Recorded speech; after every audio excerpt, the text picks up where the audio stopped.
All right. What's going on, everybody? Welcome back to another episode of the Coffee Q&A, your daily dose of coffee Q&A here on the OnoCoffee channel. I'm Jay, your host. And what's going on? It's, Thursday, the 24th. Looks like we're rolling smoothly today. How's it going?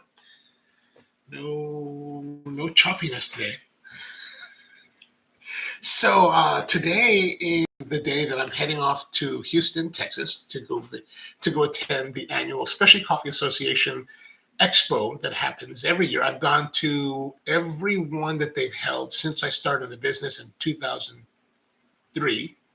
My first one was 2003, and the only one that I've missed was the one they first did right after the pandemic. They had one during the pandemic that was just a complete and utter disaster. I got a friend of mine shot a video for me from the show floor, and I did a video on this channel about it. You can see it if you want to look back a couple years ago. And it was just dismal, terrible. Like it's just one of those things where you're like, why are you like even having this? We're in the middle of a pandemic. Nobody's coming. It costs the companies incredible amounts of money to go there, to not just to buy the booth, but also to like go, and there's no value for them. So, it's one of those things where, Anyway, Dad, good morning to you. Kent, how things going in the afternoon? How was your hike yesterday? Mom, what's going on, man? How are you? Good to see you. So today like I said, I'm heading there this afternoon, and which is kind of a little bit odd for me because I normally will like fly places, but usually early morning flights. So it's kind of strange to like sit around all day long waiting. I mean, of course, if I fly to Europe, it's kind of like that, but most trips are always kind of, or even sometimes when I go to Europe or fly towards Europe, sometimes I have to fly earlier in the day because you have to catch the flight. And I don't normally get to the hub airport that flies you directly to Europe. So I'm in Baltimore. Baltimore is not a hub city for United. And mainly, I pretty much only fly United. Even though we've got a hub here for Southwest, I'd rather fly United. But luckily, today's flight is a nonstop to the hub, which is in Houston. So that's really quite pleasant. Mako, good morning to you. How's it going? So I thought we'd go a little bit today over what's going to happen in the expo to see what's going on. But if you have some suggestions about, if you might know coffee in Texas, because I'll be in Houston and then I'm going to go to San Antonio and Austin for a day in each of those places just to go visit family and friends. But if you know any really interesting coffee spots, I would be interested to know because I really haven't had the chance to think too much about it. But what I'm looking for in a coffee spot is a place that has strong and unique vision and an experience with coffee that is worth making it a special effort to go to. Not just a really good coffee shop. Like there's really good coffee shops, right? There's always a lot of really good coffee shops. But I mean, a place that you're like, man, that was like the best experience I've ever had. I think you should go check it out. Kind of like what I look for in the videos that I put on the main channel, on the main channel videos, the ones where we're traveling to places. I try to find very unique and interesting coffee spots that are different than the typical average specialty place. There's a lot of specialty shops that are very good, but they follow the numbers. They follow whatever the trend may be in the specialty coffee world. I'm looking for people that are either going against the trend, truly on the cutting edge, leading the trend, things like that. So if you have suggestions of places, and if you have suggestions of places, beyond Houston, anywhere in the world, I'll put that on my list so that I can go check it out later. All right, so let's make some espresso. Now, unfortunately, I realized that just before I started that we normally have a camera mounted right here to do our espresso, right? And I set up the machine earlier and I was like, okay, great. And then I turned everything on. I was like, oh. The camera that I fly here over the espresso machine is the secondary camera for my camera kit, and it's already packed and ready to go. So unfortunately, I won't be able to show you much on that, but we will do a little bit of espresso making. I know that's a little bit of an odd thing, but maybe, we won't focus too much on the espresso today. So we're going to have our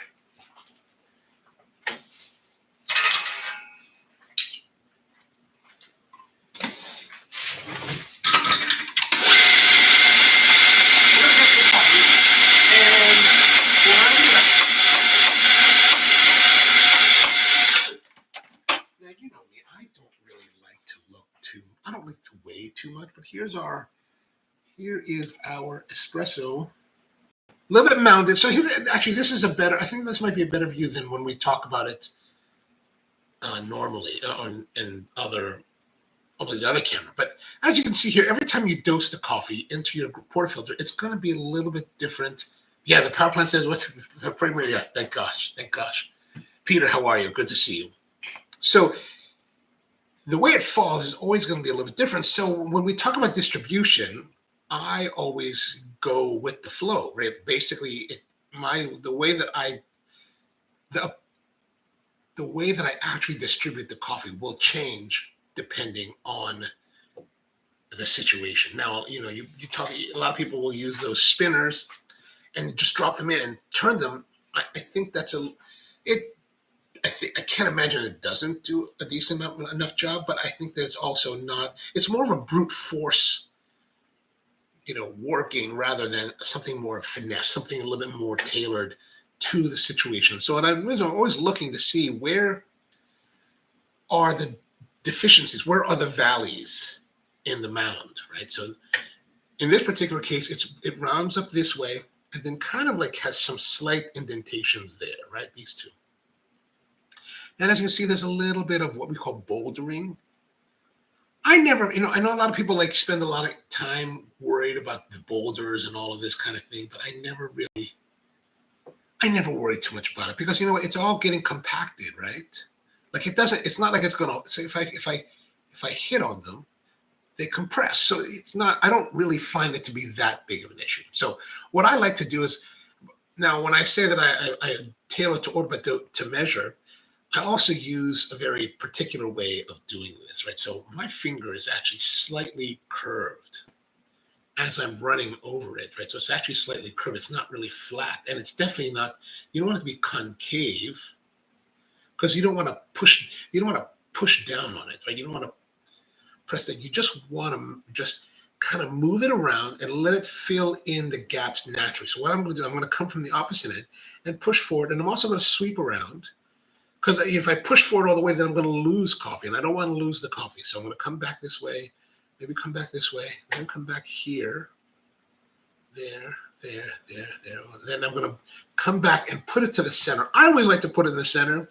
And if you notice, it may be hard to notice, but it is kind of mounded, right? It's because I'm keeping this curvature of the finger, right? And so that's pretty much what I'll do in any kind of environment. And this, once you get used to it, it goes it's very fast. Like I can do that in just a couple moments and then be ready for tamping, right? And then the tamping part, we'll take this C ripple tamper. As you can see it here, it has this, I don't know if you can see it, does it show it very well? There's a very slight bevel right here. Right here, there's a slight, just a little. Yeah, I can see it with my eye, but maybe it's not so evident on the camera because I'm holding it in relation to the lens and the plane of the. But there's a slight chamfer here, right? And then it has these concentric circles that are. I forgot what the reason is. Peter, you remember what the reason is, right? All right, so I'm going to put this down, and. The problem with this particular portafilter, since it's angled, I need to prop it on something. How about that? Okay, that works. Then what I talk about it doing is I'm just gonna. Oh no, Peter says it's not working. Oh, sorry, Peter. We'll see you tomorrow. Have a wonderful night. Sweet dreams, our friend.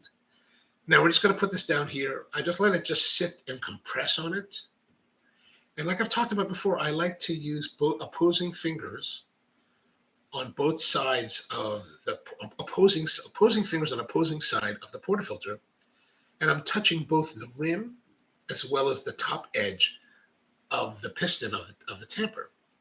And when I'm using these, I'm using my sense of touch as a reference point to see just how even or uneven in two different axes it is. So I'll just go around like this and press and feel. And if I feel like it's one way or the other, like let's say wherever it's high, I'll push down. If it's low, I'll push down on the side opposite of that so that I can move it around. And then once I feel that it's all relatively even, then I know that it's good and we're ready to tamp. And I'm not really putting any pressure, right? Just letting the weight of the tamper ride on the puck. And even if your tamper doesn't weigh as much as this one does, that's perfectly fine. Right? So once that's done, come back. And then now we're going to make sure that you have good ergonomics. Now it's going to be, one thing about this countertop is 42 inches high and millimeters.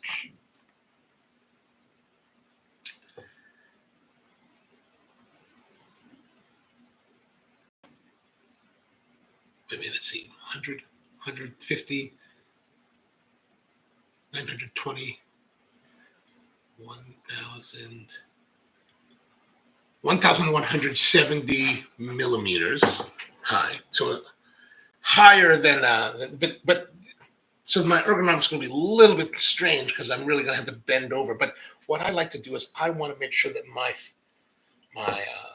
arm is pretty much in line with the shaft of the tamper. And then now you notice that I'm really just kind of got this weird contortion going on because I'm trying to maintain, I need to maintain that because it's important that you have good ergonomics for your tamping. This is all terrible bottom mechanics, by the way, but this is why you don't want to like really work on a high countertop. Like this is really, if we put an espresso machine had to work at this level, it's just too much, right? Too much. You could stand on something. And also, if you're ever designing a place to work, whether you're at home or in a professional situation, you want to take that into account also because different baristas of different heights will have even or what may, like I'm 5'7", 5'8", and I find that 34 inches is a really good work top height. 36 is okay.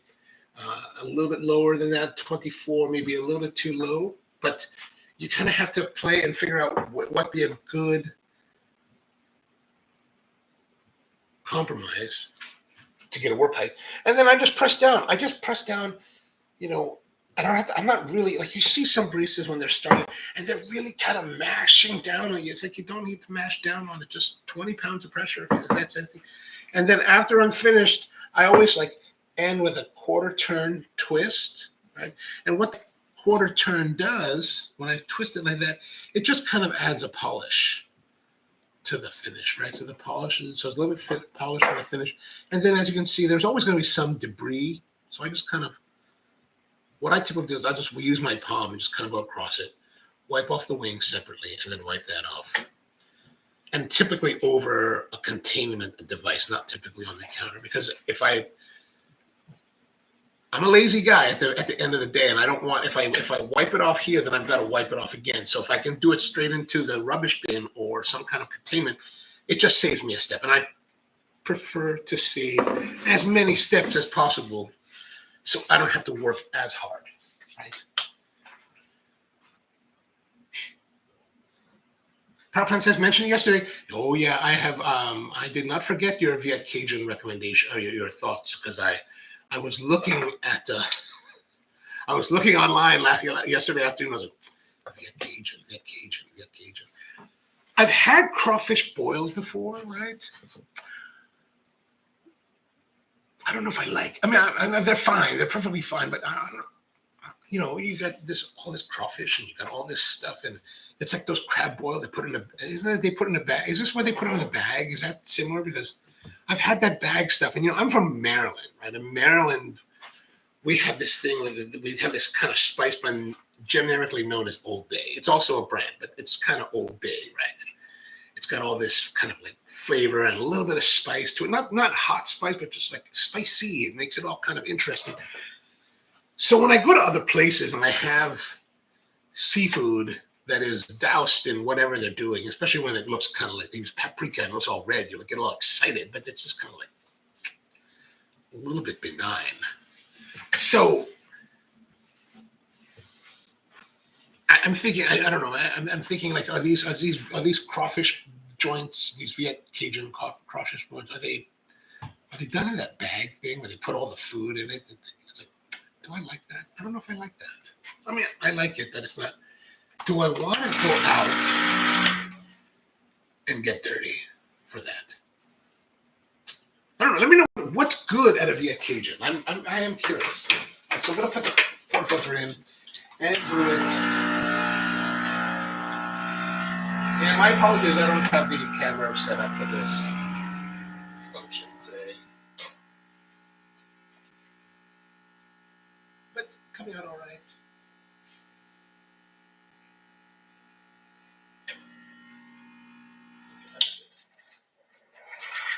All right, so once the stream starts to flutter, that's when I bring it out or try to stop it, right? So I kind of let it run for a moment or two. That's why there's a little bit of this blonding there. Paige, good morning to you. And it looks kind of like a dragonfly, right?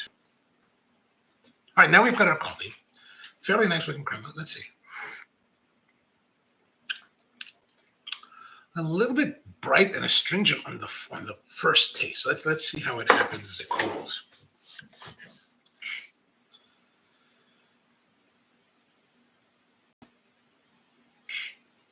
So we've got like I said, this weekend or starting tomorrow is the big trade show of the Specialty Coffee Association. This one here in the United States, it started off as the Specialty Coffee Association of America. And then the Europeans got jealous and they started this thing called the Specialty Coffee Association of Europe. And they were like, I don't know if they were really competing, but they were kind of like, two organizations running alongside each other. SCAA was very good at setting standards and putting on a trade show and having events. They were very good at that. SCAE was okay at that, but they did better. Their education program compared to the SCAA's education program seemed to be more widely adopted outside of the United States. So across the world, more people seem to be using SCAE's education systems and certifications than the SCAA. Now, somewhere along the way, they decided they started talking about merging the two. And how that kind of came about is that back in the year 2000, they started doing the World Barista Championship. And the World Barista Championship was a joint venture between the SCAA and the SCAE. And that kind of led to eventually them deciding that they want to merge.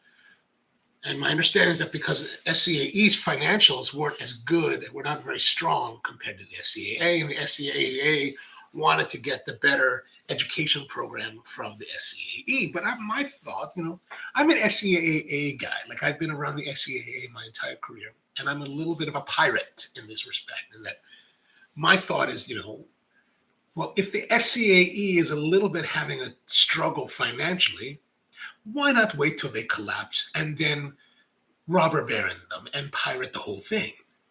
And then you don't have to give up power. You don't have to give up anything. You get everything you want and you get it all. That's not how they wanted to do it, right? This is why you don't elect me as president of an organization, right? But they eventually merge and have become this big, big trade industry association that spends wild amount of money for their executive directors and perks for that kind of thing. I mean, it's wild. It's wild. I mean, if you look at the prices of everything they charge for, it's a significant charge because they've got a lot of beaks to feed, and the beaks are not very small. So they now have different coffee events around the world. They just have a lot of them. I don't really know. I don't really follow them that well to know. I mean, I didn't follow enough. I used to be involved with them more, but I'm skeptical of a trade association that preaches virtue but is consumed by capitalism. So, yeah. Anyway, this weekend is their big trade show, and in case you've been thinking about, you might have seen other creators creating videos about it. You're like, I should go to that. The SCA Expo is an expensive proposition for anyone, even for someone that's in the business. Like, if you were to get a trade show floor pass, let's see here. If you wanted to attend, let's look at here's the badge pricing. So if you wanted to go for 3 days, and if you're going to go, you might as well go for all 3 days, unless you live there. Holy crap, it's even more expensive than I thought. $400 for regular. If you're a member of the SCA, it's $340. If you're not a member and you just want to go, it's $400. And that is just like, now it does include the exhibit hall, World Coffee Roasting Championship. Who cares about that? All show features except ticketed events, SCA lecture series, public cuppings. I mean, there's some nice things to attend, like cuppings and the exhibit hall. That's really those are kind of cool. Sometimes the lectures are good. Sometimes they're just shilling for their own companies. And then they have two different badge levels. They have Friday and Saturday, 1 day, which are $220 a day. Oh, good Lord. And then Sunday is $110. If you were like needed to save money, I would get the Sunday badge but here's the thing. The thing about the one thing that I like about the SCA Expo, it's very large. Like I'll go and I'll spend, like I attend a lot of cuppings. I don't really go to the lectures, but I do spend most of the days on the show floor because basically I like to see the new products. And so I walk the floor, but then I end up taking like days to see the whole floor because mainly, I'll stop and like chat with someone about a product or something. And then what really slows me down is I see a lot of friends and industry friends that I've known for now decades. And, you want to chat and catch up and it just takes a long time. So but it's a lot of fun. It's a lot of fun. For me, it's a lot of fun because I've been in it for a long time. Now, when I first went was in Boston in 2003. And I was totally green. I didn't know anyone. And I remember going there and I was thinking, this place is out of control. Like there's so much to see. And then I remember I stumbled upon the barista championship they were having. They were having the United States Barista Championship then. And I'm watching this, and there's these people on stage performing, making coffee, and the audience would be cheering when they served the cappuccino. And I remember thinking, what is wrong with these people? What kind of stupidity is this? Like, I will never be one of those people. Like, this is just dumb. Fast forward a year later, and I'm one of those people. So you never know what's going to happen. But it's if you're thinking that you'd like to go to a coffee show, like the SCA, if you're industry and you're really interested in like being in the best at the highest level of specialty, the SCA Expo is a great place to go. But if you're someone that's a coffee, like there's another trade show called Coffee Fest. And Coffee Fest, if you're like a coffee operator, like you've got coffee shops and you're making nice coffee, you're just interested in making coffee, the Coffee Fest is the better show because Coffee Fest is really, and Coffee Fest has multiple locations around the country throughout the year. And they're much more geared to just the coffee shop operator, right? You need syrups, they got a lot of syrup vendors. You need whatever you need for making a regular coffee shop, they got those guys there. Where especially what the SCA is really good on is that it's really meant to be the specialty coffee industry. So it encompasses not just some syrups and coffees, but it encompasses equipment. It also has like you have green elements to it, producers, the really larger spectrum of the coffee business, whereas Coffee Fest is more geared towards domestic. Coffee Expo is more international, right?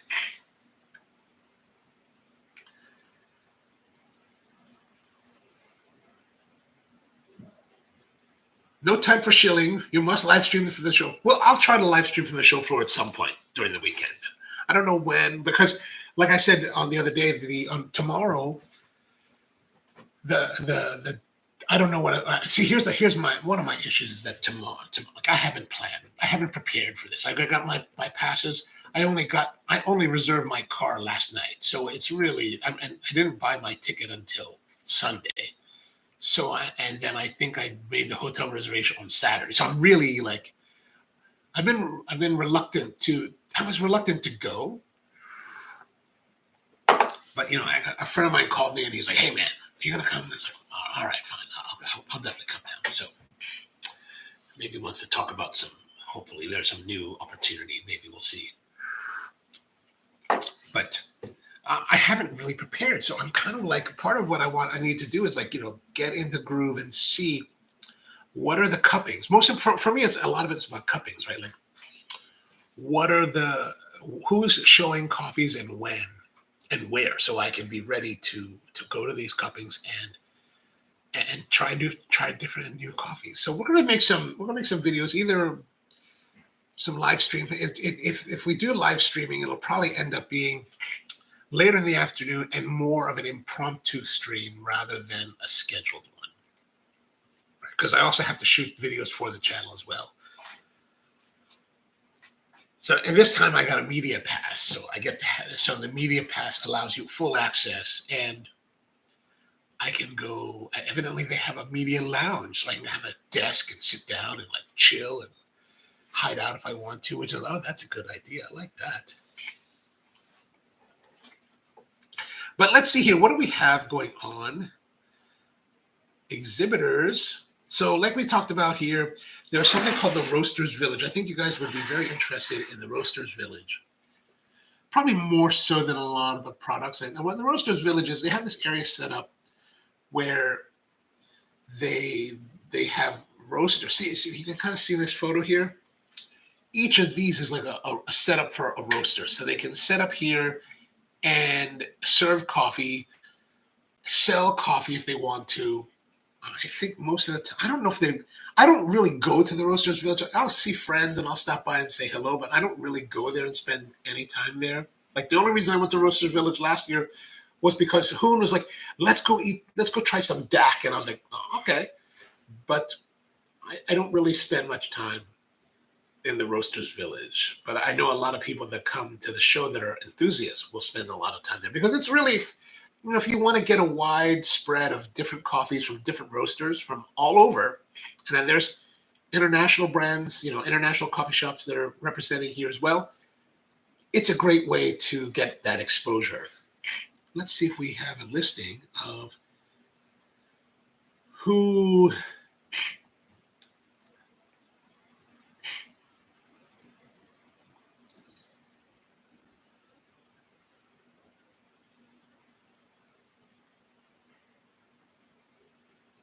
Oh, that's just the stand. Who are the roasters?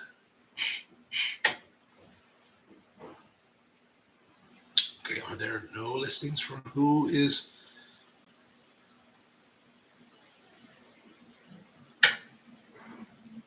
They have to have like green on site, green station. I'm not worried about green. How about it's not sustainability?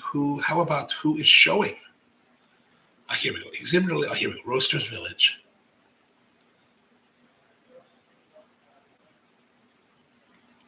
Oh, what in the world? Really? You're not showing a listing of who is there? Not like you just said that it's been sold out. Okay, exhibitor list. Now let's see who the exhibitors are. Let's see if there's any exhibitors here that may be of supreme interest. If you see something you're interested in, let me know. I'll go check them out. 1883 Maison Rotonde. Genuine Origin is there. Ghirardelli, GH Grinding. Gary's going to be there. That's good. Akaya is going to be there. Aeropress. Agtron. Gießen. Gold Mountain Coffee Growers. Oh, good, good. They're from Uganda. Ranchilio, Rattleware.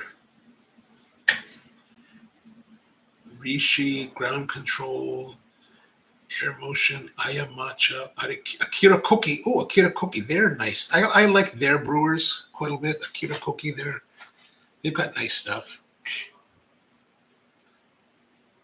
You know, we've got Guangdong Gemini Intelligent Technology Company. I wonder what they're bringing because what's going to be expensive. Maybe I can buy it from somewhere else and bring it home.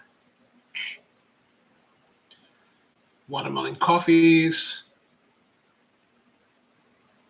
Rango, Royal Coffee, Rwanda Coffee, Art Presso Design, they're going to be there, nice. Hario North America, I wonder if Hario's going to have anything interesting this year. Hawaii Coffee Association.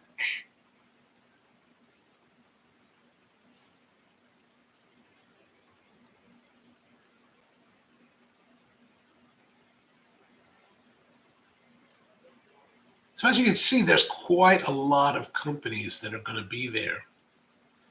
A lot of Chinese companies, Shanghai, Timor, Waobo. I wonder, I'm really interested to know how much it's going to, you know, all of this battling with trade wars is going to impact the cost of all this product.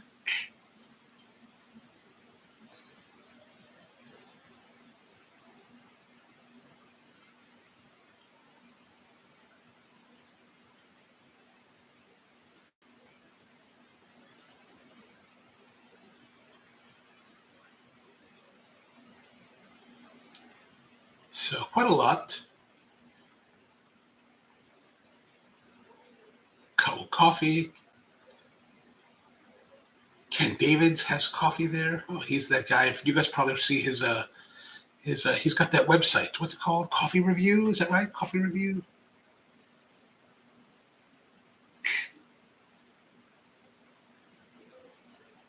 Kogu. This is the one that I'm interested in seeing. I know Power Plant's not too big on them, but I've been very curious about their products, so I'm looking forward to trying it or to checking it out. Actually, if they are what I've been hoping or expecting, I might buy a couple items from them. Actually, they're also another reason why when I saw them posting that they're going to be there, I was like, oh, I need to go. It's certainly an easier trip than traveling all the way to Japan because they're down in Kyoto, right?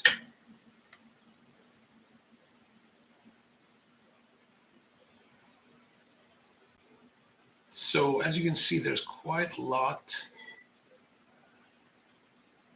Milkademia, this company, they're very interesting. I like macadamia milks, right? I mean, we made them and like it can be really delicious, right? But Milkademia, I remember I posted about this once a while back when I first saw them, and they had on their packaging, they listed the macadamias were made from free range trees. And I was like, free range trees? What in God's name is a free range tree? Is the tree going to move? And I'm just like, how could you? I mean, it's just so ridiculous. That was ridiculous. Oh, okay. So there, it looks like there's DAC Coffee Roasters listed here. So I'm presuming that DAC is going to be at the Roasters Village. So they're listing all of everybody here. So if you're in the Roasters Village, you'll even be listed here. So if you look here, if you go to the website, which is coffeeexpo.org, if you have some products that you're really interested in, let me know, and I'll try to go by there and maybe do a video or something so we can do a video about it so we can see, so you can hopefully get a bit more insight into some of the products.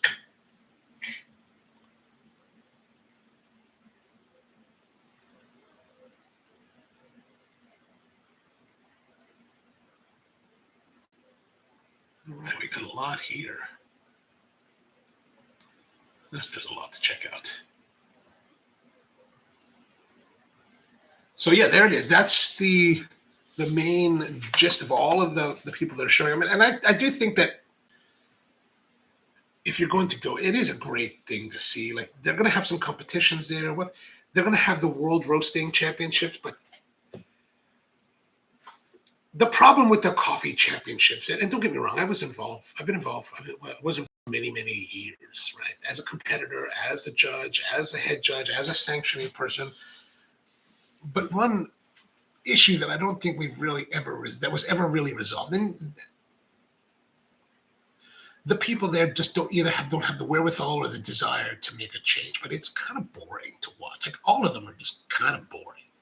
The only one that has the most like interesting interface with the public is the Cup Tasters Championship, because you can see the results right there. Otherwise, you're just watching somebody make coffee and like, what is he doing? Why is he doing that?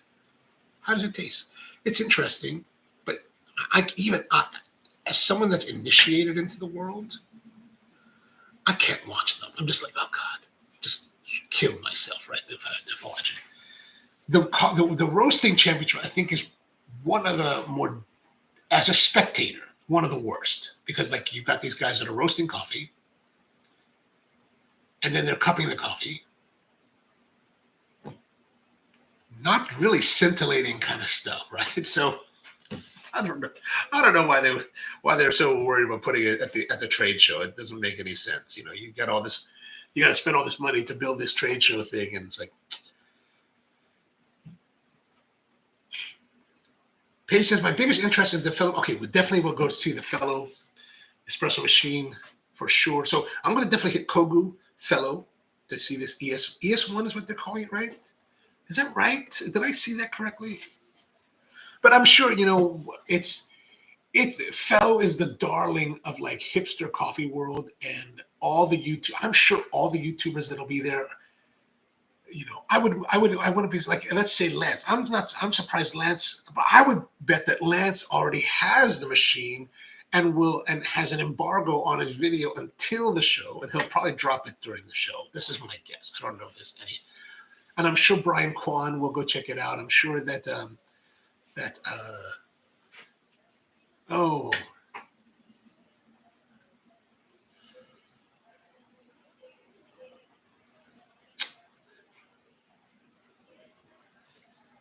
Emily, I'm sitting here thinking, I can't remember her name. I'm like, oh man, and I just don't want to say something as like, like something like, oh, latte art girl. That's just not what I want to describe. So, but Emily Bryant, I'm sure Emily will be in town, and I'm sure she's going to shoot a video there. So I'm sure that there will be lots of coverage on that new fellow machine. So there'll be, I don't know, maybe I won't do.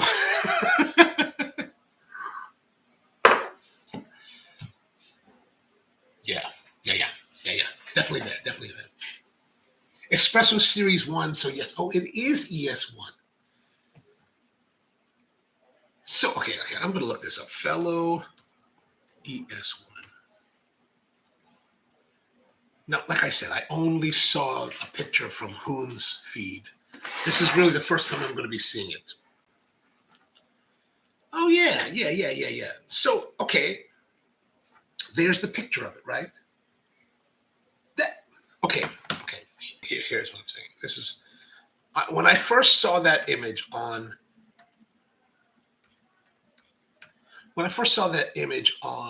Hoon's community post, I just remember thinking, God, it looks like a Espresso. That was like the first thing I thought. Oh, it looks like a Espresso. Let me look it up here.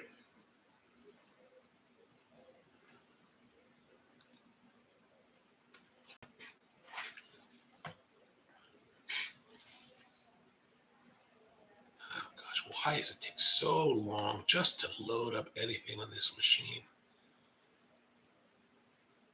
Okay, so there is the Synesso ES1. Now, they're both called ES1s now, right? Espresso Series 1 and whatever Espresso Synesso 1, right? So there's that. And there's this. Now, I get it. Like, there's probably not too much difference that you can like make between machines, and of course the fellow does not have the screen here, but they're fairly similar. Like, I think the look is very, very similar. I mean, enough so that it looks to me similar enough that that's what came to mind without even, just on a glance of it. It's like, oh, kind of looks like this, which is kind of like the experience that I had with the Slayer when it first came out. And they were like, with the handles on the side, they were like, what do you think? I think, well, it looks like a Synesso. And, based on the fact that the Synesso has been very enthusiastically received by a lot of like coffee pit people around the world, it makes sense that you may use some design cues from Synesso because they seem to have a design that people like. Like the original Synesso, I wasn't like a big fan of the industrial design of it. Mark did a great job on the machine itself, but it looked cool. I like the later ones, the 200 or 300 series, where they're kind of like this boxy thing, and the group heads are over them. I think, to me, they look cool. I think the ES1 is cool looking, and in turn, I think that just now that we're looking at it, oh goodness, let's have a look here. I think that this looks pretty cool. Like, I mean, it's a nice looking machine. There's nothing to be said that it isn't. And early access offer. Let's see here. Lock in $300 of future retail pricing plus 100 in fellow drops credit for amazing coffees. Oh, so $1,200 if you buy it today. That's not bad. Paige says they definitely took some inspo from the Synesso ES1. Maybe some of the same engineers, but the Synesso is 9,000 to 10,000. Oh yeah, no doubt.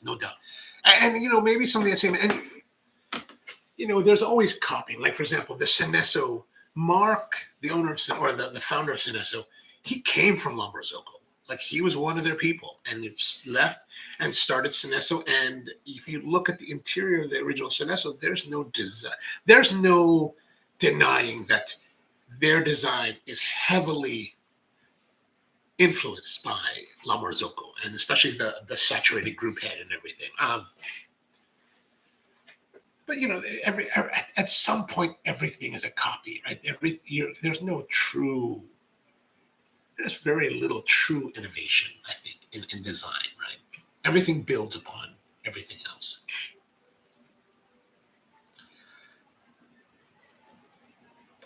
Power plant says tip thermometer. Once you see the tip thermometer, is there a tip thermometer on the tip of the steam wand? Oh yeah, there it is. There it is. You can see it right there. Well, here, power plant, you can watch the video and learn about their unique heating system with the engineer who created it. And then that will, answer all your questions. I mean, maybe it's better. Maybe it's better. My big concern with this machine is, I was talking about it with Matt yesterday. I think we're talking about. He's like, man, he's like, yeah, that espresso machine is going to be like $1,500. I was like, really? Because I didn't know the price until yesterday, and then now you got a better price. So $1,500. I was like, oh, $1,500, not bad. And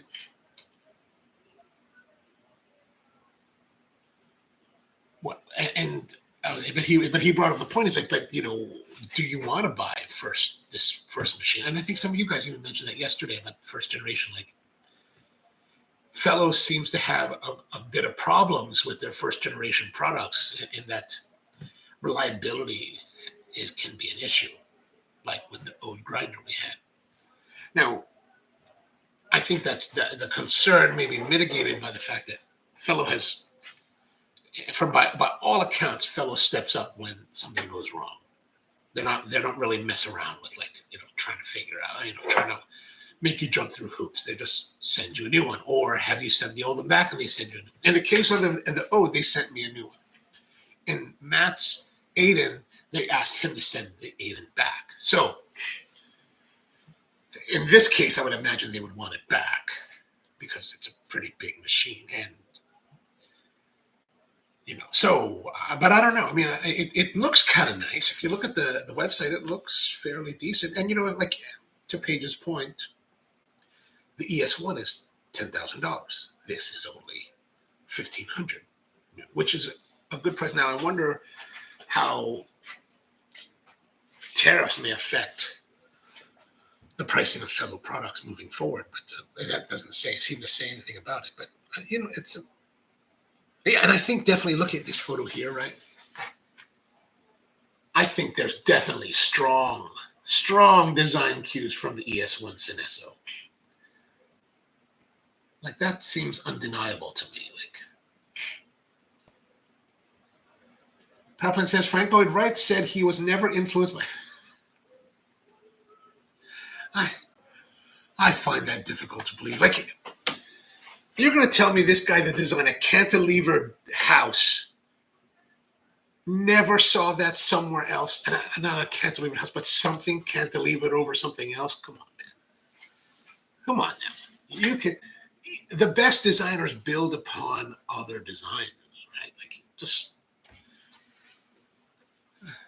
Yeah.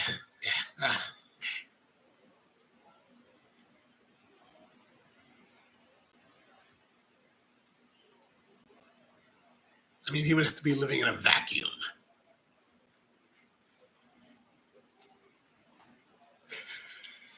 He was obviously alive. I just found out, learned about another furniture maker by the name of Wharton Esherick. I'm really late to this whole furniture making or furniture people, right? And Wharton Esherick was a bit older than George Nakashima, and evidently he was a mentor to George Nakashima. And they're all from this Philly. I don't know what it is. These guys are all from the Philly area. It's how did everybody end up there? And why? What makes Malvern and New Hope this center of really wild and interesting furniture makers? But I really recently learned about it because I saw this guy building a stool. I'm trying to build this 3-legged stool, and I'm building one out of pine just to learn the concept of it. And there was this guy down, Michael Juris is a woodworker down in Springfield, Virginia. And I saw him at the show we were at the American Craft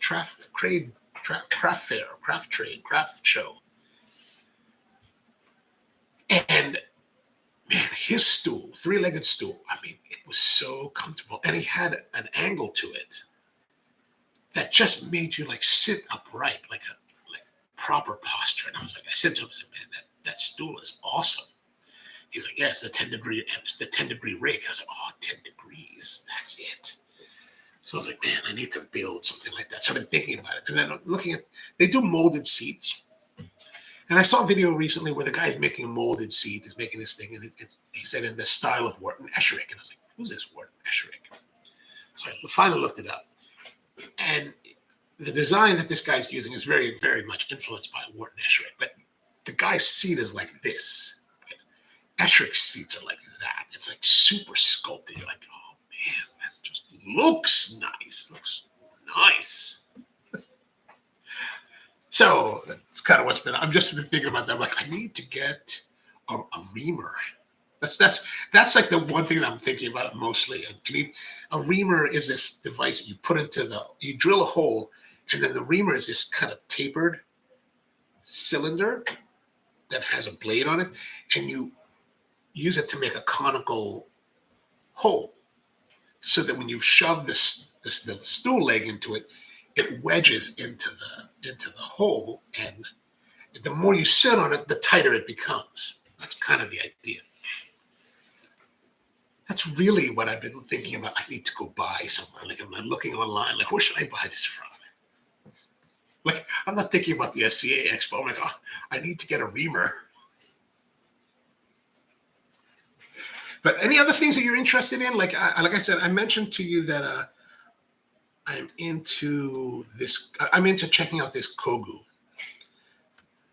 and so it's from this Shimomura Kakian in Japan. And let's see if they have something interesting on there. Power Plants asked, "Do you really want to go to?" I have been actually wavering on whether or not to go. But here's the thing. Like, the nice thing, I'm interested to see how big this kettle is. I think the other ones are too big because I want to, like I'm saying, I'm thinking about a kettle for my traveling coffee kit or my sustainer coffee kit. And the pour over, these wireframe pour overs, they're all right. They're all right. I mean, one wireframe I think is it any different than the other? And then these little beakers, crack resistant servers are interesting. This is the one. So this one you can stack them inside, right? And I think that's an interesting thing for me. Like, wow, I'm like, ooh, maybe that might be a good thing to get because it'll stack in itself. But there's this one thing they have that they showed on their feed where inside this stack, they also put a little bean holder. So you can put a little bit of beans so you can totally travel super compact. Or even like maybe these like bean holders here. I mean, I'm kind of open to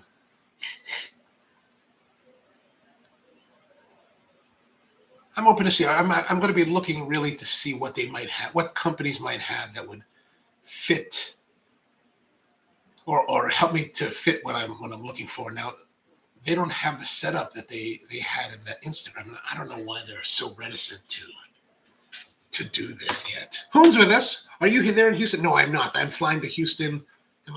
I'm flying to Houston on this afternoon. I'll be there around, I don't know, 7. My flight arrives around 7 so I'll go to my hotel. No, I don't even know if I'll go to the hotel. I think I'm going to go to Stogie's World Famous Cigars and have a cigar because tonight is supposed to be the cigar live stream. But honestly, I don't know if I'm going to make it in time to do a live stream. Yeah. That reminds me. I don't know if that's going to happen tonight because of the way that the flight arrives, and then I've got to you know how it is. You got to get off the flight arrives like at 7. Then you got a taxi. Then you got to walk, get out. Then you got to wait to get off the plane. Then you got to walk all the way out to the baggage claim. You got to wait for your bag, and then you got to go and get the shuttle bus or whatever it is, or take the train to the rental car center, and you got to go get the rental car, and you got to do all this stuff. Who knows what time that's going to be?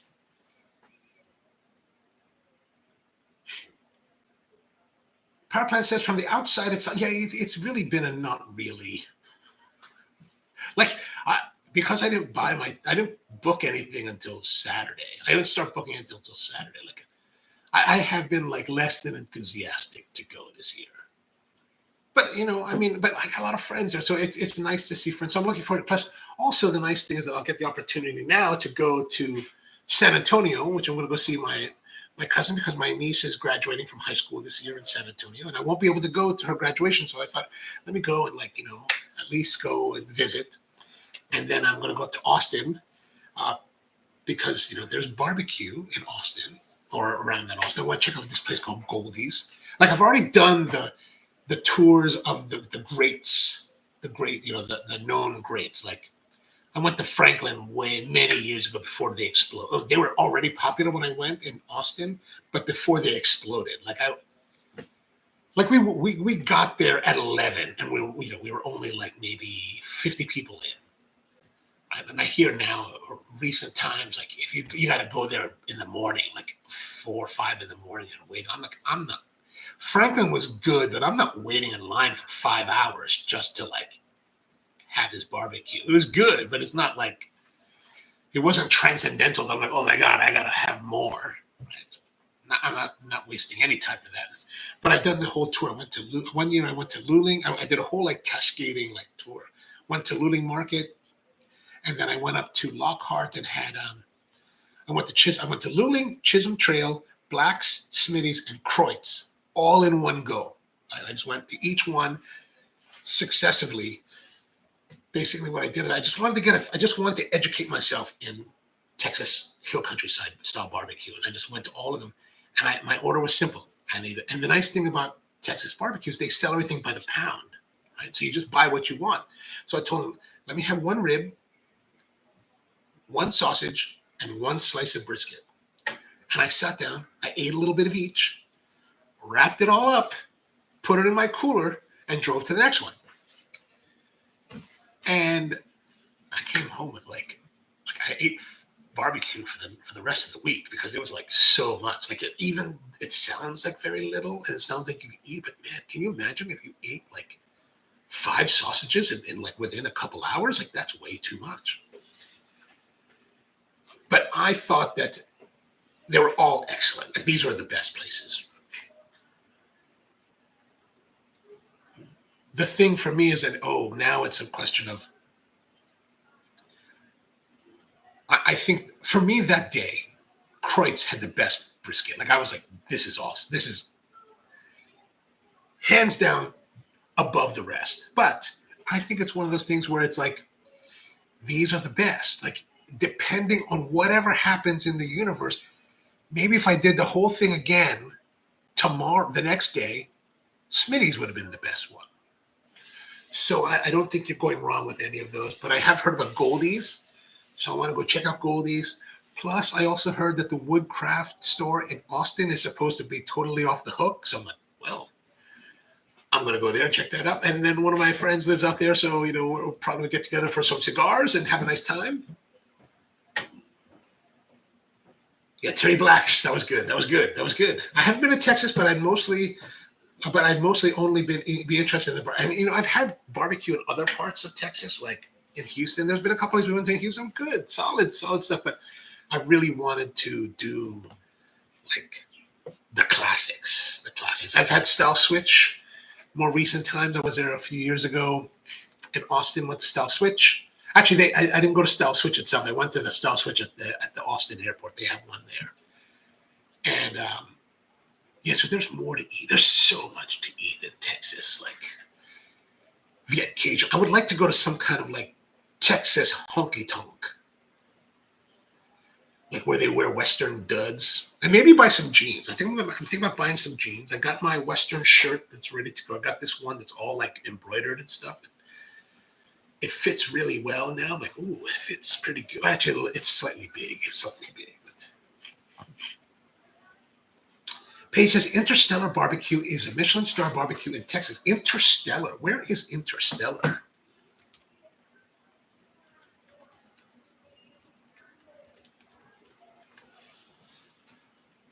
Oh, in Austin. Okay, I'm going to put that in my little notes here. Interstellar. Is this a place where you got to like, they have crazy lines? Is that right?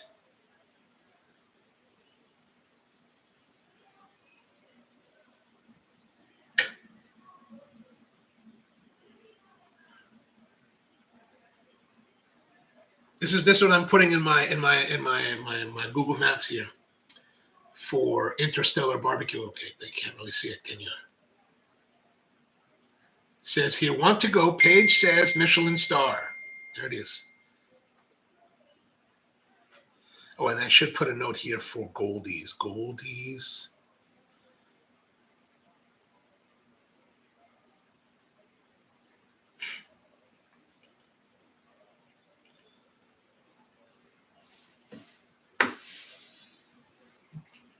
Yeah, it is in Austin.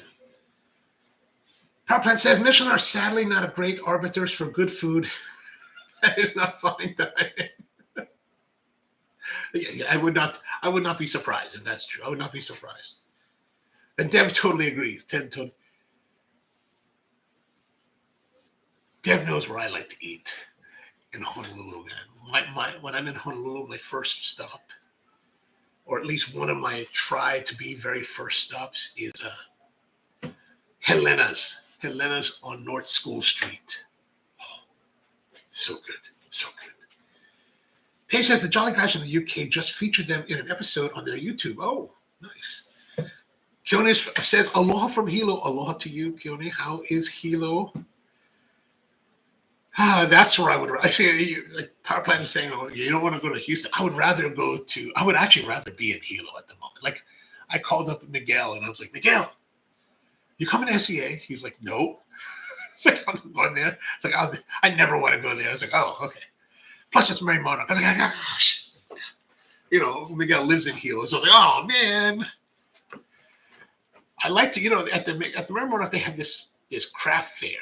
I love to go to the craft fair. Like, that's what I always want. That's usually where I spend a lot. I'm like, oh, look at these implements, this ipuheke and the pahuhulas. And like, oh, man. The ipuhekes are these double gourd percussive instruments. So they take, they make gourds, right? So, instead of using it for water, they cut them out. They get the big one. They get these big long. There's big elongated ones like this, and they take the short bulbous ones. They cut them and they put them on top, and you can use that as a percussive instrument, and that's what a lot of traditional Hawaiians used for percussive instruments.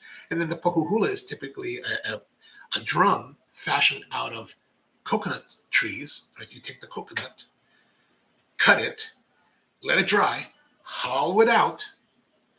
And then you wrap it with traditionally, I think they wrapped it with shark skin, but more modern times you'll use cowhide, right? The ones that are translucent. So you soak it and then you poke holes in it. You soak it, poke holes in it, and then if you really want to be old school, like you take your coconut and you crack the coconut open, and then you dry the fibers, and then you roll the fibers into rope. To string, and then you use that as a lashing to tighten up the drum. Actually, I have one that's just like that. I didn't make it. That was way beyond my abilities. Paige says, any of y'all have recommendations for restaurants and coffee roasters in Denver? Oh yeah. There's one of my friends runs a place called Sweet Bloom Coffee. They're very good. Did I go anywhere else? I'll look up some places, but Sweet Bloom is one place to go check out. They have a few locations. And then there was a place that I went to years ago when I was there. They did something called, they were in like a public market, like a food market, market. And they did something, I went there because I heard about it. They do this cowboy coffee where they take these like infrared heaters and they have this like glass, like round beakerish thing, and they boil the water. And of course, we're talking, it's a mile high, right? So the boiling of the water happens at a lower temperature. I thought that was really interesting. I don't know if they're still around. I don't know if they've survived, but I really thought it was a cool concept. Like if I was making videos back then, I would have made a video about that. Oh, Keona's going to the craft fair today. Great. Keone says it's really great, but yes, you need to go. I mean, if you were to go to Mountain View, there would be no question about it. Like if you're standing in downtown Mountain View, you're like, well, there's the bakery and there's this coffee place. So it's not too different. But it's called Ko'ana, and Brian Lowe is the guy who owns it. And I thought it's one of the best places in America today. Like it's definitely like. And in the video, I haven't made a video about it in my experience, and at the time I didn't know Brian when I shot the video. Like I was in Kona and I just happened to be there during the same time as the Kona Coffee Festival, and I was looking at the website and I was like, oh, there's an event tonight. It was like a Monday night, and I was like, okay, there's an event at this coffee shop where professional baristas are sharing their brew methods for making coffees in different ways. And there was a whole bunch of like baristas from all over that were sharing their methods. And Brian was making the clever. There was two guys making clever. One guy was from, I think the other guy was from Honolulu, maybe from Honolulu Coffee. And there was Brian, and they were talking about how to make clever. And I did shoot a video, but as I was listening to Brian describe his method and just everything about him.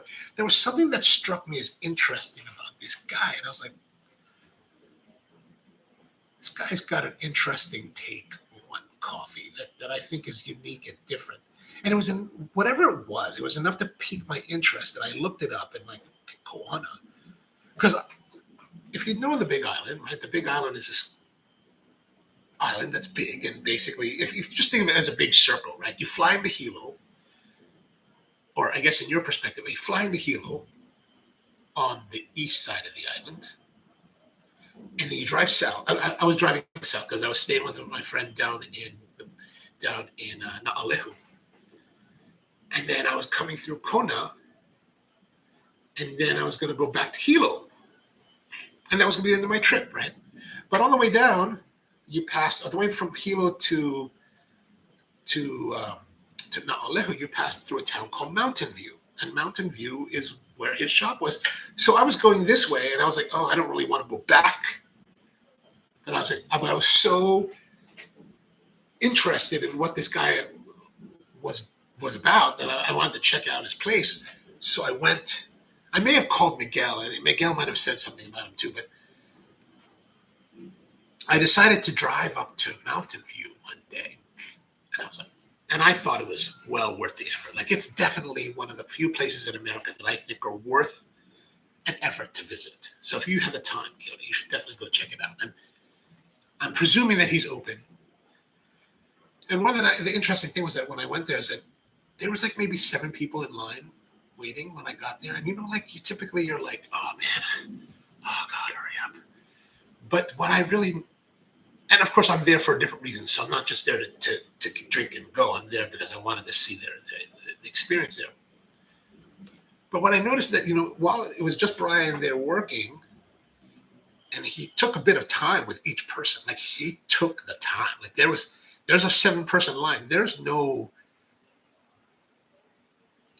I could not tell that there's any kind of thing going on with him that's like, feels a pressure to like speed it up so that he can process the line. Like, if you're like at Spro, there's a little bit of that, right? We got, you got 15 people on, you're like, ooh, we gotta try to move this a little bit so that people don't wait 45 minutes. But in Koana, you're waiting. You may wait a little while, but when you get there, he really takes the time, like, to give you your attention. So, and I think the coffees are unique and interesting, and his whole approach.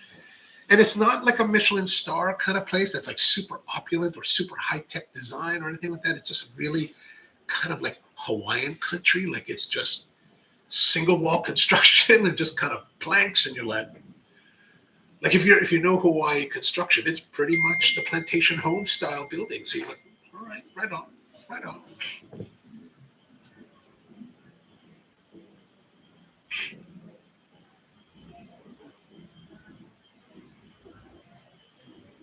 Enjoying Mary Monarch, excellent.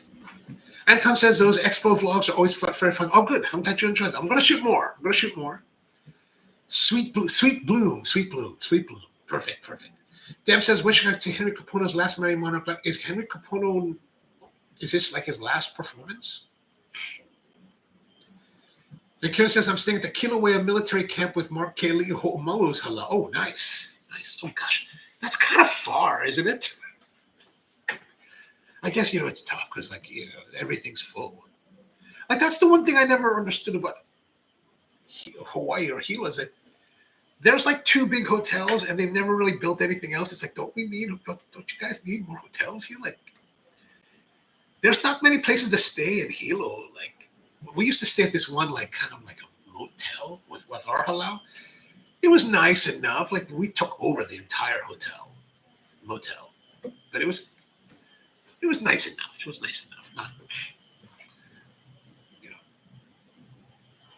Not Kualalai kind of like nice, but I guess nice enough. Powerplant says, Clever is such an awesome. I love the Clever. It's so much nicer.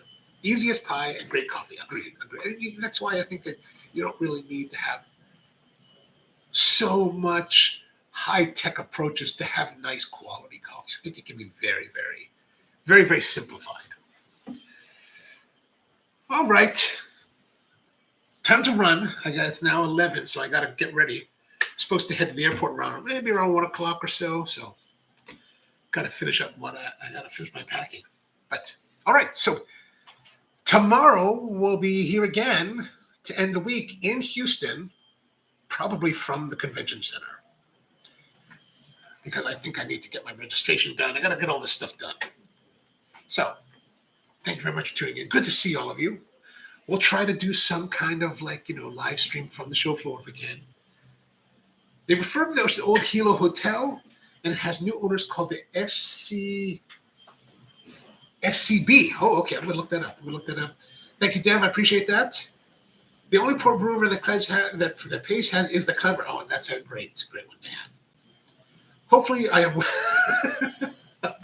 I'm sure, don't get I'm reticent. I've been reticent to go, but I'm sure I'm going to have a wonderful time because I just have a lot of friends at the show. So it's always fun. Lately, I've been in this position where I'm like, if I go somewhere, I usually enjoy it, but it's just like the whole idea of do I have to go? Do I have to go somewhere? Do I have to get on a plane? Do I have to book all this stuff? Do I have to, where I used to do it no problem and just go? Now I feel like it's a pain. I've actually been packing since yesterday, and I'm like, do I get everything? Because it's been so long since I used to have it all down to but now everything's kind of scattered. So I'm like, I have to find everything that I need. Do I have all the medications? Do I have all of this? Do I have this? Do I have enough clothes? I don't know. Luckily, I'm going to be at my cousin's house on Monday night, so I can do laundry if I totally have to. Thank you, Kent. I appreciate that. Keone, thank you as well. That's how I feel, says Paige, these days about driving to concerts more than an hour away. Oh, yeah, exactly. All right. Thanks again. Good to see all of you. Be back again tomorrow with another episode of the Coffee Q&A. Have a great one. Via Cajun. Got it.